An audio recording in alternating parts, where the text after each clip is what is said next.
Hi, I'm Dave Mills. Amy Alexander. And we're with the Story Collaborative. Today we're going to talk about the interactions that happen between designers and business and organizational leaders. They're pretty interesting. All right. So let's talk about what happens when a designer walks up to a businessman and starts talking about their design. The first thing a designer might say, do you have final approved content or copy for me?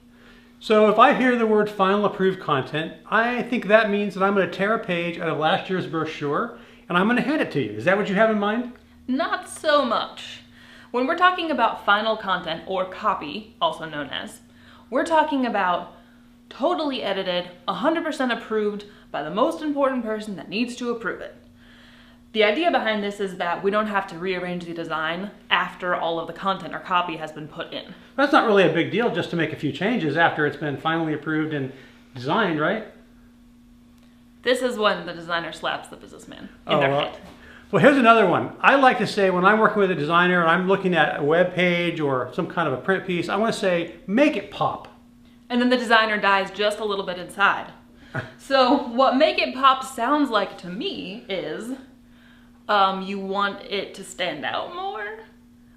I guess that's what I mean. You're not quite sure what you mean when you say that. I just want something that's really exciting. That's what I want. All right. So Wonderful. A better way to approach that might be, how can we draw the eye to this part more? Or how can we make this the most important part of the layout? Well, that's good thinking. What are other things that designers say that you sometimes think us business guys don't get?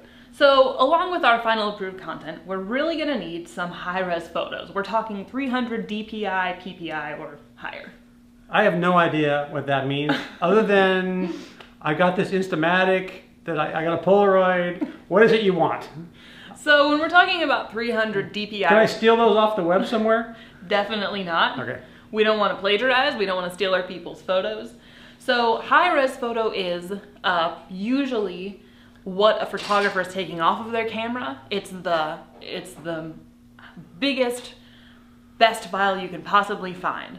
If it's for print, it has to be 300 DPI, which means dots per inch, or PPI means pixels per inch.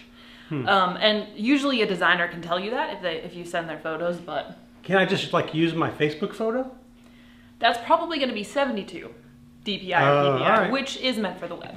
Well, one of the things that happens a lot of times when I'm working with designers is I'm looking at a new web page or a landing page or an email, and I just say the words, I don't like this part of the page. And I don't get a very good reaction from the designer. I don't understand why. So it's really important to remember that in design, all opinions are subjective. There is no right or wrong answer when it comes to design because it came from someone's creativity and someone else has to interpret that creativity. So liking or not liking really is never what it's about. What it is about is whether or not we're reaching the target audience. So as a designer, we really prefer to talk about, well, I don't think that this is what the target audience might be looking for. And we also like to use proof. We like data. We like to know that what we're doing makes sense and is on purpose. So just my personal subjective opinion is not the only one that matters? No, and same goes for a hard to designer. swallow. Their own opinion really doesn't matter that much either. Okay, I get that. So what are some other things that designers say that you get a blank stare from? So especially when we're looking for logos or things that have been designed by a different designer, we're going to ask you for a native or a source file. A native file. I don't think they had digital files when there was mostly natives.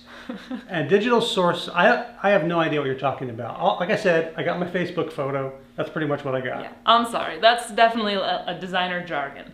A native or a source file really is the file that came from the designed program. So for instance, if it's layout, it might be an InDesign file. If it's a logo, it might be an Illustrator file, or it could even be an EPS. Okay, what about my Microsoft Publisher file? Will that work? Yeah, we don't use Publisher anymore. Oh, wow. Sorry.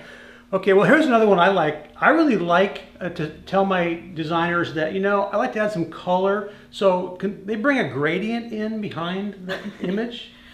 Gradients have their place. I'm not going to say that we should just get rid of all gradients, but as a rule, a long soft gradient is not something a designer is going to want to use, and that's the kind of thing you want to leave up to a designer's discretion, I think. It's too bad because it's like the only design word that I actually know is gradient. Yeah, so, okay, one more. I really like to be able to tweak my own designs after the designer has created them. So I'm wondering, when you first create the design, could you do it in Word so that I could edit it later?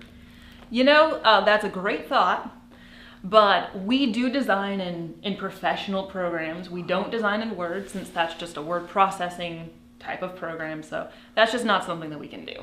Well, this has been really educational, and I appreciate the information, and I'll try and do better in the future. And I'll try and be nicer. Thank you.